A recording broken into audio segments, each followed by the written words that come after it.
Hello दोस्तों, कैसे हैं आप लोग। आशा करता हूं कि आप लोग अच्छे होंगे। आज मैं आप लोगों को बायोलॉजी का जो है प्रैक्टिस सेट नंबर 9 कराने जा रहा हूं। ठीक है, आशा करता हूं ये क्वेश्चन आपके आने वाले पेपर के लिए जो है बेनिफिशियल साबित होगा। ठीक है ना। चलिए, पहला नंबर क्वेश्चन है कि फलों में मीठेपन के लिए कौन सी शर्करा उत्तरदायी होता है। तो फलों में मीठेपन के लिए जो है फ्रक्टोज जो है शर्करा उत्तरदायी होता है। फ्रक्टोज या फ्रूट शुगर एक साधारण चीनी है जो स्वाभाविक रूप से फल, शहद और गन्ने में होता है, जो इसके मीठेपन के लिए उत्तरदायी होता है। माल्टोज जो होता है वो माल्ट द्रवों, अनाजों, दाल आदि में पाया जाता है। माल्टोज जो होता है वो माल्ट द्रवों, अनाजों, दाल आदि में पाया जाता है। सुक्रोज गन्ने में पाया जाता है, यानी चीनी के अंदर सुक्रोज पाया जाता है। तथा लैक्टोज जो है दूध में पाया जाता है। अगला क्वेश्चन है कि निम्नलिखित में से कौन सा तत्व एक बहुमुखी तत्व है जो सजीवों और हमारे द्वारा उपयोग की जाने वाली कई चीज़ों का आधार बनाता है। निम्नलिखित में से कौन सा तत्व एक बहुमुखी तत्व है जो सजीवों और हमारे द्वारा उपयोग की जाने वाली कई चीज़ों का आधार बनाता है। तो वह कहलाता है कार्बन। ठीक है, कार्बन। जंतुओं और वनस्पतियों के निर्माण में कार्बनिक यौगिक जो है प्रमुख होता है। जंतु और वनस्पतियों के निर्माण में कार्बनिक यौगिक प्रमुख होता है और यह हमारे भोजन, दैनिक उपयोग के पदार्थ, यातायात, प्रसाधन सामग्री, विस्फोटक आदि में एक प्रमुख तत्व है। सभी जीवों में कार्बन उपस्थित रहता है, यानी जितने भी जीव हैं उन सभी में कार्बन की उपस्थिति होती है। कार्बन तत्व सजीवों तथा हमारे द्वारा उपयोग की जाने वाली कई चीज़ों का आधार बनता है। अगला क्वेश्चन है कि पादपों में सबसे प्रचुर मात्रा में उपस्थित तत्व कौन सा होता है। यानी पादप के अंदर जो है सबसे ज़्यादा प्रचुर मात्रा में तत्व कौन सा होता है, तो वह होता है कार्बन। यानी कार्बन जो है पादपों के यानी पेड़ पौधों के अंदर सबसे ज़्यादा प्रचुर मात्रा में पाए जाने वाला तत्व जो है वो कार्बन है। पादपों में कार्बन सबसे प्रचुर मात्रा में पाया जाता है तथा पत्तियों में प्रचुर मात्रा में मैग्नीशियम पाया जाता है। पादपों की वृद्धि एवं उपापचय के लिए नितांत रूप से कुछ ही तत्व अनिवार्य माने जाते हैं, जिन्हें दो श्रेणियों में विभक्त किया गया है। पहला कि बृहद पोषक, यानी इसके अंदर जो है carbon, hydrogen, oxygen, phosphorus, nitrogen, sulphur, potassium, calcium और मैग्नीशियम आते हैं। बृहद पोषक के अंदर जो है carbon, hydrogen, oxygen, phosphorus, nitrogen, sulphur, potassium, calcium और मैग्नीशियम आते हैं। दूसरा होता है सूक्ष्म पोषक। ठीक है, यानी माइक्रो न्यूट्रिएंट। तो इसमें जो है लौह, मैग्नीज, तांबा, मोलिब्डेनम, जिंक, बोरॉन, क्लोरीन और निकेल सम्मिलित होते हैं। अगला क्वेश्चन है कि मानव शरीर का मुख्य हिस्सा किससे बना होता है। यानी मानव शरीर का जो है मुख्य हिस्सा किससे बना होता है, तो मुख्य हिस्सा जो है वो पानी से बना होता है। ठीक है। अगला क्वेश्चन है कि निम्नलिखित में से क्या मैक्रो पोषक तत्व नहीं है। तो मैक्रो पोषक तत्व जो है विटामिन नहीं है। ठीक है, बाद बाकी वसा, कार्बोहाइड्रेट और एमिनो एसिड जो है वो मैक्रो पोषक तत्व है। विटामिन मैक्रो पोषक तत्व के अंतर्गत नहीं आता है। पोषक पदार्थों को कार्बोहाइड्रेट, प्रोटीन्स, लिपिड, न्यूक्लिक अम्ल, जल, खनिज तत्व और विटामिन के रूप में बांटा जा सकता है और इनमें से जल तथा खनिज तत्व अकार्बनिक होते हैं तथा शेष कार्बनिक होते हैं। ऐसे तत्व जिनकी बहुत अधिक मात्रा में शरीर में आवश्यकता होती है, यानी कि जल तथा खनिज तत्व अकार्बनिक होते हैं और शेष जो है कार्बनिक तत्व होते हैं। ठीक है, ऐसे तत्व जिनकी बहुत अधिक मात्रा में जो है शरीर को आवश्यकता होती है उन्हें मैक्रो पोषक तत्व कहा जाता है। जैसे कार्बोहाइड्रेट, प्रोटीन, लिपिड, ऐसे तत्व जिसकी मात्रा आवश्यकता से अधिक होती है उन्हें माइक्रो पोषक तत्व कहा जाता है। ठीक है, कार्बोहाइड्रेट, प्रोटीन, लिपिड्स तथा ऐसे तत्व जिसकी मात्रा आवश्यकता से अधिक होती है उन्हें माइक्रो पोषक तत्व कहा जाता है, जैसे लवण तथा विटामिन। अगला क्वेश्चन है कि डीएनए का एक खंड जो एक प्रोटीन की जानकारी प्रदान करता है उसे कहा जाता है। डीएनए का एक खंड जो एक प्रोटीन की जानकारी प्रदान करता है उसे क्या कहा जाता है, तो उसे मतलब जीन कहा जाता है। ठीक है ना। डीएनए का एक खंड जो एक प्रोटीन की जानकारी प्रदान करता है उसे क्या कहा जाता है, तो उसे जीन कहा जाता है। केंद्रक द्रव्य यानी न्यूक्लियोप्लाज्म में केंद्रिका व क्रोमेटिन मिलता है। गोलाकार केंद्रिका केंद्रक द्रव्य में पाया जाता है। अंतरावस्था में केंद्रक में अस्पष्ट न्यूक्लियोप्रोटीन तंतुओं की जालिका मिलती है जिसे क्रोमेटिन कहते हैं। अवस्थाओं व कोशिका विभाजन के समय केंद्रक के स्थान पर गुणसूत्र संरचना दिखाई पड़ती है। अगला क्वेश्चन है कि जीव विज्ञान में डीएनए का पूर्ण रूप क्या होता है, यानी डीएनए का फुल फॉर्म क्या है। तो डीएनए का फुल फॉर्म होता है डीऑक्सीराइबोन्यूक्लिक एसिड। जीव विज्ञान में डीएनए का पूर्ण रूप डीऑक्सीराइबोन्यूक्लिक एसिड होता है और ये प्रोटीन के बने होते हैं। डीएनए आनुवंशिक लक्षणों को एक पीढ़ी से दूसरे पीढ़ी तक ले जाते हैं। कोशिका विभाजन के समय क्रोमेटिन जालिका के धागे अलग अलग छोटी और मोटी छड़ जैसी रचना में परिवर्तित हो जाते हैं और इसे ही गुणसूत्र कहते हैं। डीएनए अणु में कोशिका के निर्माण एवं संगठन की सभी आवश्यक सूचनाएं होती है। कोशिका विभाजन के समय क्रोमेटिन जालिका के धागे अलग कई छोटे और मोटे छड़ों जैसी रचना में परिवर्तित हो जाती है और इन्हें ही गुणसूत्र कहते हैं। डीएनए अणु में कोशिका के निर्माण एवं संगठन की सभी आवश्यकता सूचनाएं होती है। अगला क्वेश्चन है कि बालों का रंग डैश के कारण होता है, यानी कि बालों का रंग जो है वह किसके कारण काला होता है।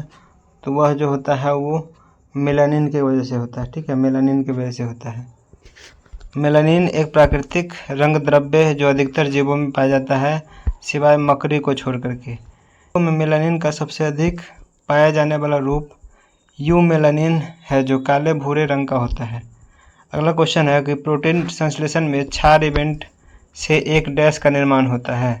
तो प्रोटीन संश्लेषण में क्षार इवेंट से एक डैश का निर्माण होता है, वह होता है एमआरएनए। प्रोटीन संश्लेषण में क्षार इवेंट में एमआरएनए का निर्माण होता है। ये आरएनए के ये क्रियात्मक अणु होते हैं। ये आरएनए के वे क्रियात्मक अणु होते हैं जिसमें प्रोटीन संश्लेषण की संकेत सूचनाएं डीएनए के जीन्स से ट्रांसक्रिप्शंस द्वारा स्थानांतरित होते हैं। एमआरएनए अणुओं का नामकरण 1961 ईस्वी में फ्रांसिस जैकब तथा मोनार्ड द्वारा किया गया था। एमआरएनए अणुओं का नामकरण 1961 ईस्वी में फ्रांसिस जैकब तथा मोनार्ड द्वारा किया गया था। एमआरएनए को संदेहवाहक आरएनए भी कहा जाता है, यानी कि एमआरएनए को संदेहवाहक आरएनए मैसेंजर आरएनए भी कहा जाता है। अगला क्वेश्चन है कि प्रजनन के दौरान मूल कार्य एक डैश का निर्माण करना होता है। प्रजनन के दौरान मूल कार्य एक डैश का निर्माण करना होता है, तो डीएनए कॉपी का निर्माण करना होता है। प्रजनन के दौरान मूल कार्य एक डीएनए कॉपी का निर्माण करना होता है, जबकि डीएनए की अधिकांश मात्रा केंद्रक में होती है, यद्यपि इसकी कुछ मात्रा माइटोकॉन्ड्रिया तथा हरित लवक में भी मिलती है। सन 1953 ईस्वी में जेडी वाटसन एवं क्रिक ने डीएनए की द्विकुंडली संरचना मॉडल का प्रतिपादन किया था। पुनर्जोगज डीएनए को किसी परपोषी में प्रवर्धित करने को डीएनए क्लोनन, जीन क्लोनन या आनुवंशिक इंजीनियरिंग कहा जाता है। ठीक है, अगला क्वेश्चन है कि एंजाइम मूलतः होते हैं। तो एंजाइम मूलतः जो है वो प्रोटीन के बने होते हैं। ठीक है, एंजाइम जो है मूलतः प्रोटीन के बने होते हैं, यानी प्रोटीन होते हैं। अगला क्वेश्चन है कि डीएनए अनुक्रम में जीन को चिन्हित करने की प्रक्रिया को क्या कहा जाता है। तो डीएनए अनुक्रम में जीन को चिन्हित करने की प्रक्रिया जो कहलाती है उसको एनोटेशन कहा जाता है, एनोटेशन।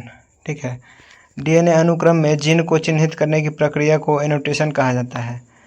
अगला क्वेश्चन है कि प्रोटीन की जानकारी प्रदान करने वाले डीएनए के भाग को डैश कहा जाता है। प्रोटीन की जानकारी प्रदान करने वाले डीएनए के भाग को डैश कहा जाता है, तो वह कहा जाता है जीन को, यानी कि प्रोटीन की जानकारी प्रदान करने वाले डीएनए के भाग को जीन कहा जाता है।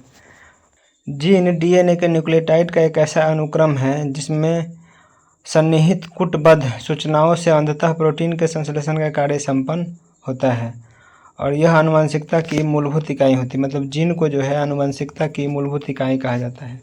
अगला क्वेश्चन है कि डीएनए का एक हिस्सा है जो प्रोटीन के लिए जानकारी प्रदान करता है, तो वह वंश कहलाता है। ठीक है, वंश कहलाता है। अगला, आरएनए का पूर्ण रूप क्या है। आरएनए का पूर्ण रूप क्या है। तो आरएनए का पूर्ण रूप होता है राइबोन्यूक्लिक एसिड। ठीक है, आरएनए का पूर्ण रूप राइबोन्यूक्लिक अम्ल यानी कि राइबोन्यूक्लिक एसिड होता है। आरएनए एक या एक से अधिक न्यूक्लियोटाइड से बना तथा पॉलीमेरिक अणु होता है। एक न्यूक्लियोटाइड में एक नाइट्रोजनीय क्षार, एक राइबोज शर्करा तथा एक फॉस्फेट शर्करा होती है। यानी न्यूक्लियोटाइड में एक नाइट्रोजनीय क्षार, एक राइबोज शर्करा तथा एक फॉस्फेट शर्करा होता है और इसमें पिरिमिडीन थायमिन के स्थान पर यूरेसिल होता है। अगला क्वेश्चन है कि मानव शरीर में सबसे प्रचुर मात्रा में मौजूद तत्व कौन सा है। मानव शरीर में सबसे प्रचुर मात्रा में मौजूद तत्व कौन सा है, तो वह है ऑक्सीजन। मानव शरीर में सबसे प्रचुर मात्रा में मौजूद तत्व ऑक्सीजन है। मानव शरीर में मुख्यतः 6 तत्व पाए जाते हैं जिसमें ऑक्सीजन सबसे अधिक मात्रा में पाया जाता है और उसका परसेंटेज जो होता है वो 65% होता है। उसके बाद कार्बन जो होता है 18%, हाइड्रोजन 10%, नाइट्रोजन 3%, कैल्शियम 2% और फास्फोरस 1% होता है। अगला क्वेश्चन है कि प्रोटीन डैश का एक अभिन्न अंग है। तो प्रोटीन जो है वो किसका अभिन्न अंग है, तो अगर बोला जाए तो वह इनमें से सभी का अभिन्न अंग है। यानी एंटीबॉडी के निर्माण में भी प्रोटीन सहायक होता है, एंजाइम्स के निर्माण में भी प्रोटीन सहायक होता है और कोशिका झिल्ली के निर्माण में भी प्रोटीन सहायक होता है। तो प्रोटीन जो है एंटीबॉडी, एंजाइम और कोशिका झिल्ली का एक अभिन्न अंग है। अगला क्वेश्चन है कि निम्नलिखित में से कौन सा दूध का प्रोटीन है। तो दूध का प्रोटीन अगर बोला जाए तो वह केसिन प्रोटीन होता है। ठीक है, केसिन प्रोटीन जो है वो दूध का प्रोटीन है। केसिन प्रोटीन एक फॉस्फोप्रोटीन है जिसमें सभी आवश्यक एमिनो एसिड होते हैं जो आमतौर पर स्तनधारियों के दूध में पाया जाता है और यह गाय में लगभग 80% तथा मानव में 20% पाया जाता है तथा मांसपेशियों के लिए भी यह आवश्यक मतलब प्रोटीन होता है, केसिन नामक प्रोटीन। अगला क्वेश्चन है कि निम्नलिखित में से कौन सा एंजाइम प्रोटीन का विखंडन करता है। यानी इनमें से कौन सा एंजाइम जो है वो प्रोटीन के विखंडन में सहायक होता है, तो वह पेप्सिन एंजाइम होता है। ठीक है, पेप्सिन एंजाइम प्रोटीन को विखंडित कर सरल पदार्थों में परिवर्तित कर देता है और यह आमाशय से निकलने वाले जठर रस में पाया जाता है। पेप्सिन एंजाइम प्रोटीन को विखंडित कर सरल पदार्थों में परिवर्तित कर देता है और यह आमाशय से निकलने वाला कठोर रस जठर रस में पाया जाता है। अगला क्वेश्चन है कि जीवों में प्रोटीन निर्माण के लिए सूचना स्रोत क्या है। तो जीवों में प्रोटीन निर्माण के लिए सूचना स्रोत जो है वह होता है डीएनए। ठीक है, डीएनए यानी डीऑक्सी राइबोन्यूक्लिक एसिड। ठीक है, डीऑक्सी राइबोन्यूक्लिक एसिड।